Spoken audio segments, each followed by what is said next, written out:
Welcome everybody, my name is Marcus Stone, and in this video you will learn how we can change your color palette in Site123. So let's start. First, what you want to do is just click here on design, and you're gonna see there straight away here colors. As you can see right now is this purple one. I don't know if it is purple, I guess so. When I'm gonna change red, everything is going to be red. Or I can go like this red color. So you get many colors that you can use. For example, this one is pretty too. So choose wisely which you want to choose. And I can go like with the green one here.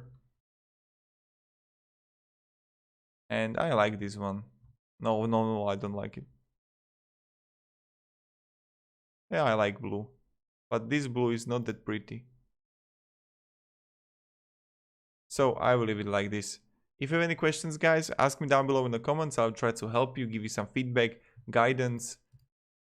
And you can also customize the colors here to whatever you want. So that's kind of it. And yeah, thank you everybody. Have a great day and see ya. Goodbye.